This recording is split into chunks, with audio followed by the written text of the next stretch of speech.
Magandang gabi po sa lahat, mga kapatid. Gabi. Um, Tayo po ay magsimula na sa ating inspiration. Bago tayo magsimula, let's have a short prayer. Our Heavenly Father, thank you, Lord, that we can gather again together this evening to praise you in songs and in words. Lord, I pray that you will give us knowledge and heavenly voices that will honor you. And as we sing, may these songs will reach your heavenly throne. Thank you so much, Lord. In Jesus' name we pray. Amen. Okay, let's start with... There's no other name like Jesus. 253. There's no other name like Jesus.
Opening song, let's sing When We Walk with the Lord.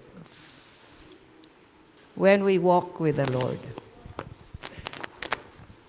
We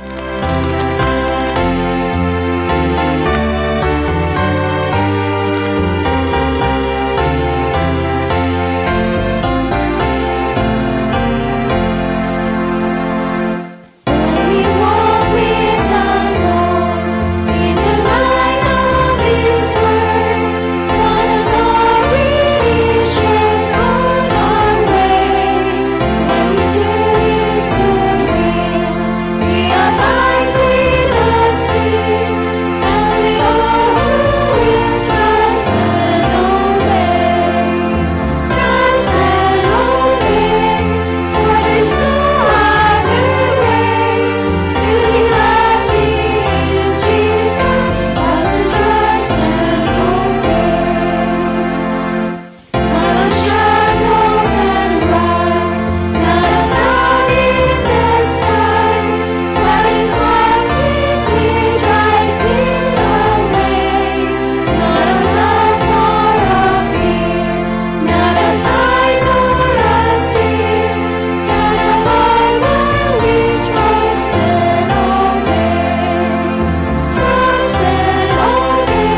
tayo mga kapatid sa panalangin.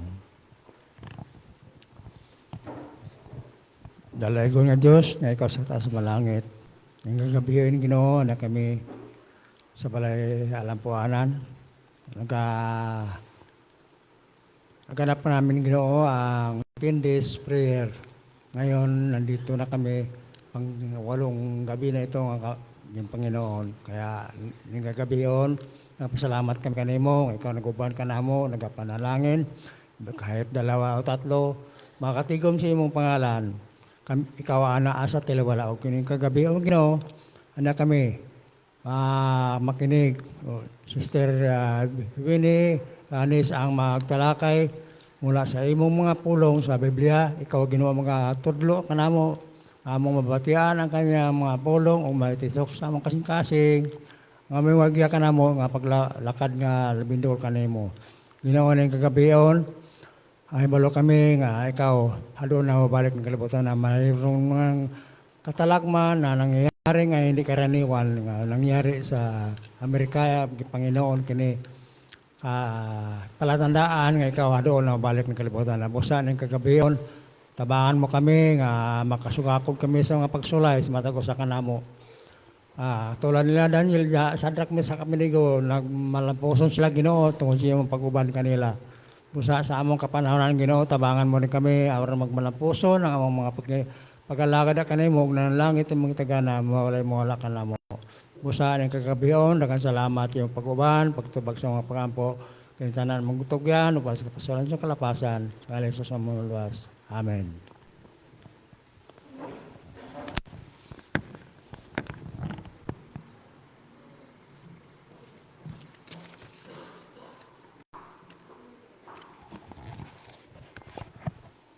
Muli po ay isang magandang gabi sa lahat, mga minamahal na mga kapatid. Kumusta na po ang maghapon natin? Napagod? Tumatawa si Sir eh. Sir, napagod din ako. Ipauli-uli kami sa bayan kanina. Ang init pa naman. Pero andyan yung Panginoon eh. Nag-guide. Napakabuti yung Panginoon sapagkat sa pag-drive, ma'am, iniingatan. Blessing po sa bawat isa yung mag-drive ka dyan sa karsada na madaming sasakyan na hindi ka nakakasagi, hindi ka nasasagi. Pasalamatan po natin ating mahal na Panginoon. Sa ating ginagawa sa araw-araw, ano mo natin hinahawakan, iniingatan tayo, pasalamatan natin ang Panginoon, mga minamahal kong mga kapatid. Kung tayo nakaupo at nakaupo lang, pasalamatan at baka tayo hindi tayo nakatulog sa ating pag-upo. Lahat po ng bagay na ating nadama ngayong maghapon, at ito po ating bigyan ng pasalamat sa Panginoon. Ang part ko po ay tagapagpakilala. Salamat kay ma'am. Talagang siya hindi ko sinabihan nagkusang loob na umakit sa pulpit para tayo bigyan siyang manguna sa pagpaawit. Salamat din po na nakatutok do sa ating laptop, siya nag-ooperate. Salamat din sa nalangin kay Brother Aklon. Hindi ko masyadong naunawaan kasi Bisaya, pero siguro maganda yung sa pangdinig ko, yung kay Sadrak Mesak Abednego. Pagsubok yun ay napalagumpayan, Brother Ronnie. Salamat sa Panginoon. At salamat din po, hindi pa umaawit pa, pasasalamatan ko agad. Sister Mascardo, kayong dalawa ang aawit, ikaw lang. Silang dalawa po magkapatid ang magbibigay ng mensahe ngayong gabi sa ating pang ilang gabi? Pang-8. Pang-8 pong gabi. 2 gabi na lang mga minamahal. Kaya lang, lugi ako. Yung 3 hindi ko naabutan. Yung Linggo, Lunes, Martes, hindi ko nakuha. May nakuha akong babasahin niya pang-4, binabasa ko maganda yung pang-4, parang Monday yun, ng gabi. Yun.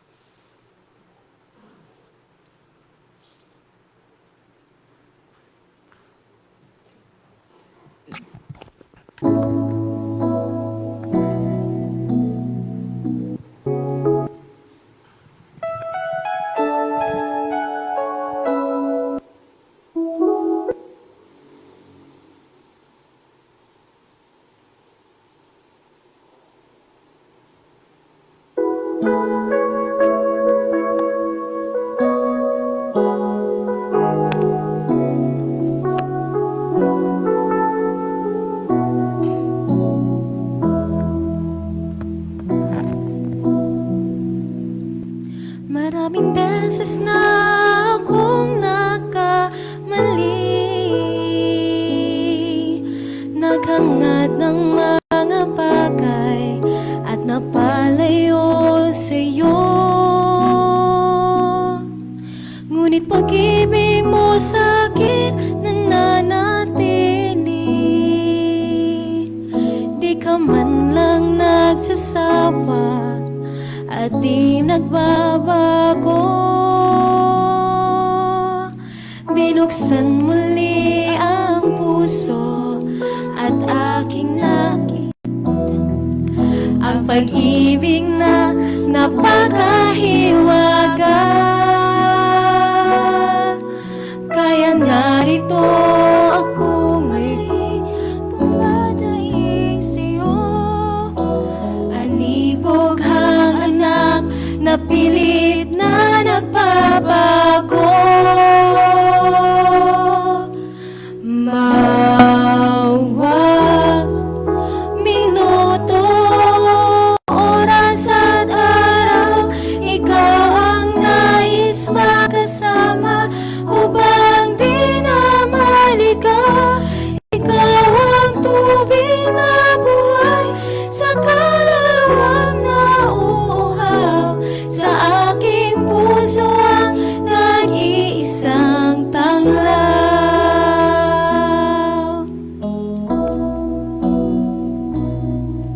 Buhay ko'y kasing dilim na naggabi. Ito'y paliliwanagin ng kabutihan mo.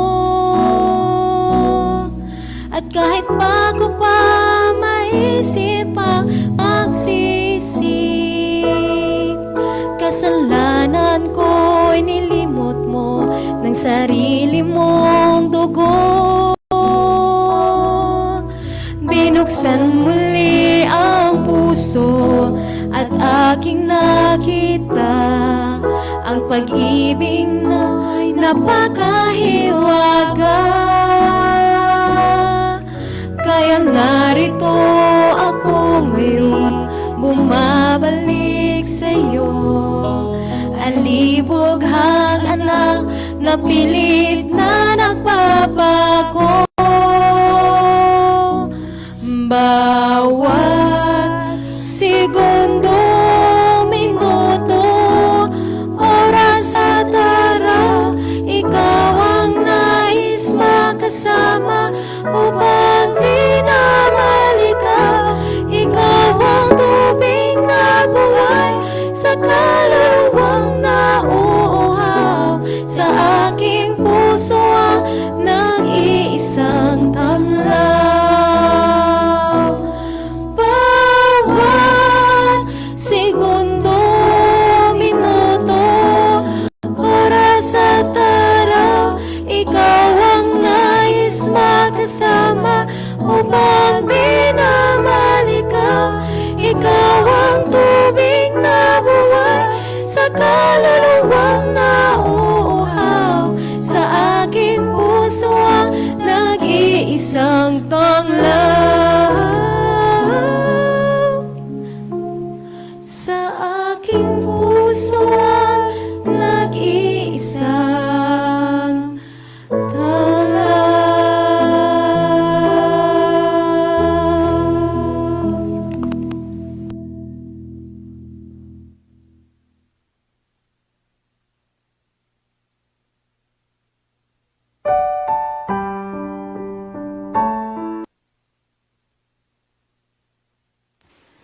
Salamat po sa mensahe ng awitin na ating po napakinggan sa gabing ito.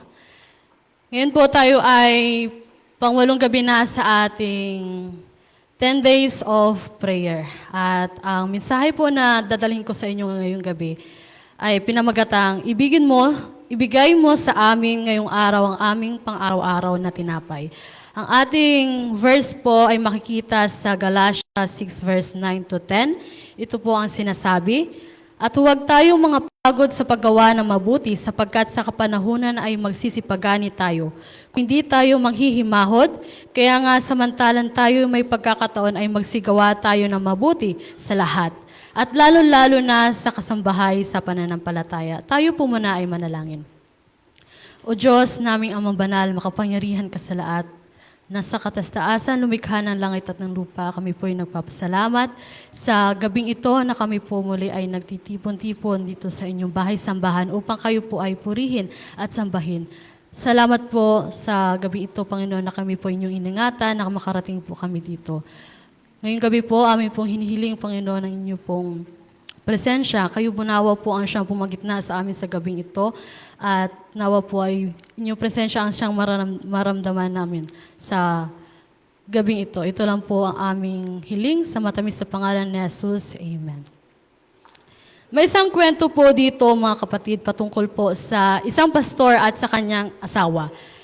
Sila po ay gumugol ng oras sa paggawa po ng gastusin. Alam po natin, mga kapatid, na kapag nagsisweldo po ang isang pastor, automatic po na sineseparate na po nila yung pera na para po sa Panginoon, yung kanilang tithes and offering.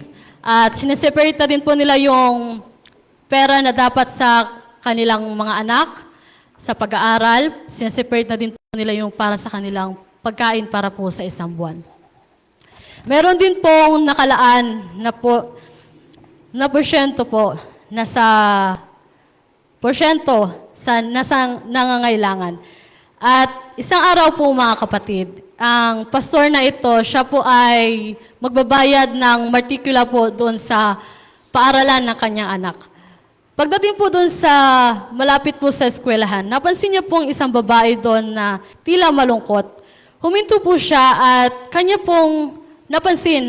na-notice po ang isang babae na ito. Ito po pala siya ay isang babae na nabinyagan niya po, ilang buwan na po ang nakalipas. At ito po ay tila napakalungkot at siya po ay umiiyak. Kanya pong ipinarada ang kanyang sasakyan at siya po ay lumapit doon sa babaeng iyon. Tinanong niya kung anong nangyari doon sa babae. At ito po palang babae na ito ay may maraming naging problema.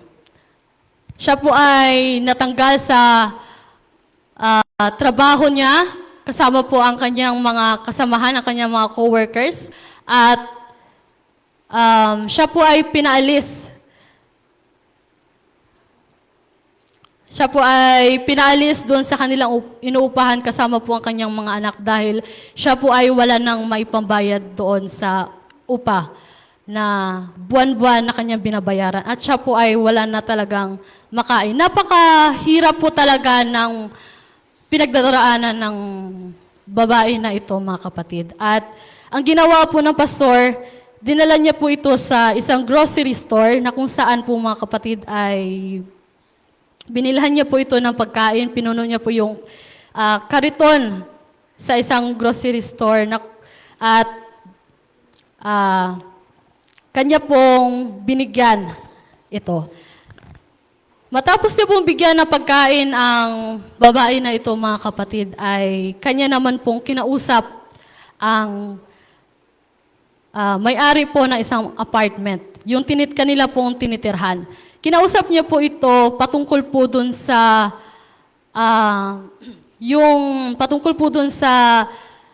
pagpapaalis po sa kanya. Papapaalis po dun sa babae, dun sa apartment na iyon. Sinabihan po ng pastor na kung maaari po ba ay half lang muna yung kanyang babayaran doon sa upa at yung the rest po ay babayaran na lang po kapag siya po ay nagkapera. At sa awa po ng Diyos, mga kapatid, ay pumayag naman po yung landlord. At tinulungan pa rin po siya ng mga miyembro ng simbahan upang bayaran rin po yung mga kuryente na kailangan niyang bayaran. So, kumbaga, sa madaling salita, mga kapatid, na-relief po yung pakiramdam ng babae na ito sa mga problema niya po na pinapagdaanan doon sa, yun nga po yung problema niya na siya po ay nawalan at hindi po na siya nakapagtrabaho. Pagkawi niya po, mga kapatid, ay sinabi niya po, binanggit niya po ito sa kanyang asawa na siya po ay nag-aalala tungkol doon sa babayaran niya po na matrikula doon ng kanyang anak na gagamit na yun yung pong ay ibinigay niya doon sa babae upang ito ay matulungan. At ang sinabi po ng asawa ng pastor na ito, maglalaan ng Diyos. God will provide. Kinahaponan po mga kapatid ay binuksan niyo po yung mailbox niya na kung saan ay meron po dong isang sobre na naglalaman po ng cheque. Kung gaano po karami, kung gaano po kalaki ng nagamit niya po doon upang matulungan ang babae na naghihirap, gano'n din po kalaki yung bumalik sa kanya na pera. So, ayun po, napakabuti po ng Panginoon Diyos sa bawat isa sa atin. Sabi po dito, ang Diyos ay nagmamalasakit sa atin higit pa kaysa sa ating mga pagmamalasakit sa ating mga anak. Ipinangako niya na ibibigay ang ating pangangailangan sa araw-araw. Ibinibigay po sa atin ng Panginoon ang ating mga pangangailangan sa araw-araw. Hindi lang po sa ating sarili, kundi po sa ating pamilya. Katulad na lang po mga kapatid sa ilang po na dinanas po ng mga Israel, sila po ay pumupulot ng mana araw-araw. Hindi po sila pumupulot ng mana hindi po sila pumupulot ng mana buwan, kundi sila po ay pumupulot ng mana araw-araw. So, ang Diyos po ang nagpupuno sa atin sa araw-araw na ating pangangailangan. Sabi po dito sa panalangin mga kapatid, ibigay mo sa amin ang aming pang-araw-araw na tinapay. Ipinapakita po sa atin dito mga kapatid na hindi lamang po tayo dapat humingi para sa ating sarili, kundi humingi po tayo para sa mga tao na nasa paligid natin. Kung minsan mga kapatid, kapag tayo pa ay humiling po tayo sa Panginoon para po sa ating sarili, which is, dapat po, ang gawin natin ay humiling po tayo para sa mga tao na nasa paligid natin. Ang ating panalangin po, mga kapatid, ay hindi dapat makasarili, kundi upang magbigay po ng pagpapala sa iba at sa ating kapwa. Ang prinsipyo po ng buhay ni Kristo sa atin ay dapat maging prinsipyo rin po ng buhay natin. Dapat po tayo ay humingi ng pagpapala sa Diyos upang ibahagi po natin din ito sa iba, sa ating mga kapwa. Ang kapasidad ng pagtanggap ay nananatili lamang sa pamamagitan ng pagbibigay. Hindi tayo patuloy na magtatanggap ng kayamanan panglangit nang hindi ito binabahagi sa mga tao na nasa paligid natin. Yun po. Kailangan din po nating i-share yung pagpapala na binigay sa atin ng Panginoon. Sabi po dito, mga kapatid, sa Matthew 25 verse 34 to 45, sinasabi po dito, mga kapatid, na ako'y hubad, gutom at nauuhaw. Kung paano mo minamahal ang tao sa paligid mo, iyon ang tunay na paraan ng pagmamahal mo sa akin. Sabi po nga, mahalin natin ang ating kapwa gaya ng pagmamahal natin sa sarili natin. Kung tayo po ay may nakikitang nahihirapan na kahit man sa inside or outside po sa SDA community, atin po silang tulungan. Isa po sa naalala ko po mga kapatid, every time po na ako po ay dumadaan dyan papunta sa Welcon, may nakikita po ko isang babae na nakaupo po dyan para po siya ay disabled na po siya at siya po ay nanlilimos. Siguro po mga tries ko lang po siya nabigyan ng maliit lang na pera, pero alam ko po iyon po ay makakatulong sa kanya sa araw niya yun. At napakasaya po sa loob, sa puso na ako po ay nakapagbigay ng nakapagbahagi sa kapwa ng pagpapala ng Panginoon.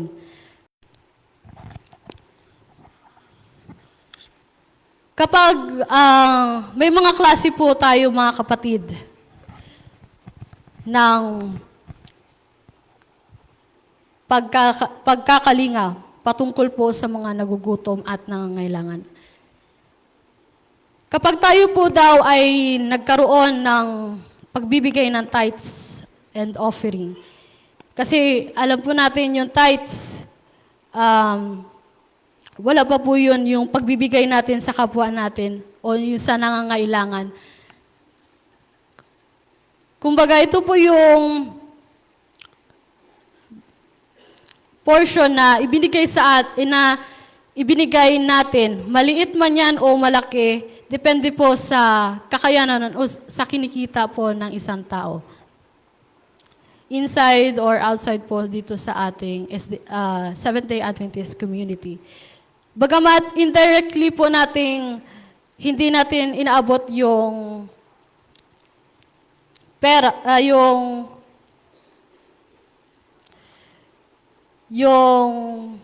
pera na iyon. Pero alam ng Panginoon, mga kapatid, ang nasa na ating puso.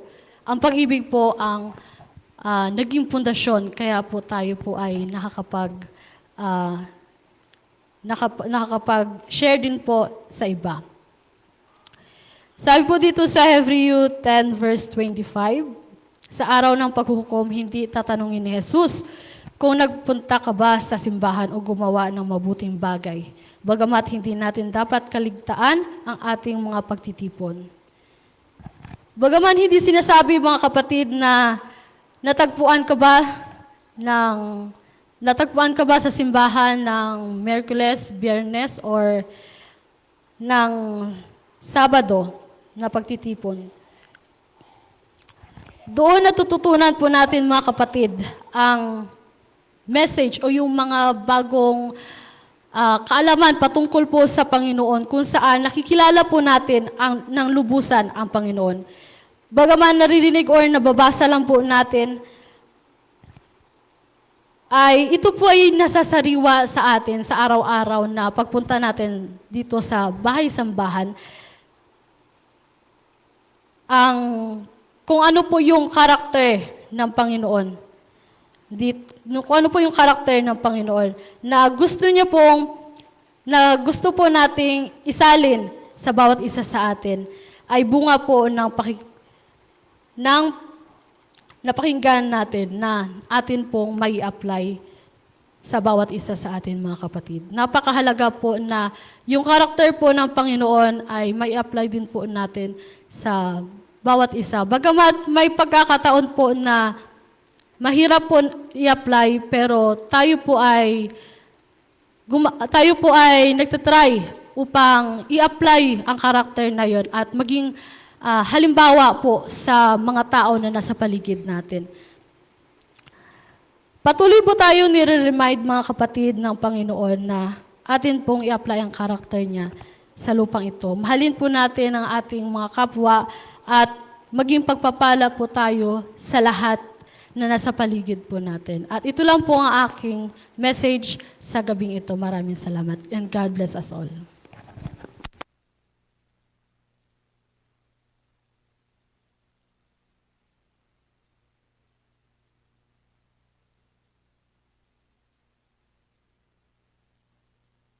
Salamat po sa ating napakinggan ngayong gabi. So, nabanggit po kanina yung babae doon, hindi ko po ito po ikukwento ko sandali lang. Hindi ko po iniisip na gagawin ng isang bata. Yung kanina, pasok namin ni Amara doon, nandun na yung babae na yun. Nakaupo doon sa... Sabi ni Amara, tatay, anong ginagawa nun? Ako nanghihingi yun ng pera para pambiling pagkain. So yun lang. Kanina, nung pabalik na kami, ang 11 o'clock, ma'am, sinundo ko siya, pauwi na kami. Bumili ako ng buko juice at saka 2 suman. Bali 4 na piraso yung binili ko. Sabi niya, tatay, daan tayo doon sa lola. Sabi, saan lola? Yung nakaupo doon sa kali. Uy, bakit? Bibigyan ko. Hindi ko iniisip na ganoong kaedad na bata ay magbibigay siya ng pagkain doon sa matanda, mga kapatid. Naikwento ko na po, sinabanggit niya kanina, na ako hindi nakapagbigay doon, pero yung batang maliit na 4 na taon pa lamang ay nagbigay na agad siya doon sa babae na nakaupo doon sa tabing karsada. Lagi namin nakikita yun doon, pero sabi ni, lagi nakikita niya, sabi, Tati, ano mong ginagawa? Lagi niya tinatanong sa akin. So mga kapatid, nabanggit ko lang po, hindi ko iniisip, no, yung apo ko maliit na yun, ay magbibigay. Kinuha yung isang suman doon sa kanyang bag at inabot doon sa babae, mga minamahal, mga kapatid. So, nabanggit ko po kanina, tayo kumuha ng pair by pair ng kaparis sa ating panalangin. At nabanggit ko dito yung ating ipanalangin, yung ating mga kapitbahay, yung ating mga kapwa. At sabi doon niya, huwag daw tayong ihingi na sobra-sobra. Yung sapat lang. Gaya nung nabanggit niya kanina, yung ginawa ng mga Israelite na isang pupulot ka lamang para sa isang kainan. So mga kapatid, tayo kumuha ng kaper para meron pa kayong nais idalang niya yung gabi. Bukod po yung sa mga binasa at saka yung nakalagay dito, alam naman natin mga nakalagay dito, ito yung mga estudyante, makatapos at makagraduate, mga kapatid na nanghihisa pa ng palataya, pamilya natin na malayo sa ating piling, mga anak na malayo mga anak na malayo sa magsimba sa araw ng Sabat, may mga sakit, ano pa? Yung kanilang mga exam, nakalagay dito mga minamahal mga kapatid. Nawa po yung mga nabanggit na yun, kung meron pa kayong iniisip na iba, nating isama sa panalangin, malaya po tayo magsabi sa ating mahal na po. So, kuha na po kayo ng kapir para po ating gawin ang ating panalangin ngayong gabi.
For our closing song, let's sing I'd Rather Have Jesus. Let's all stand.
Tayo po manalangin.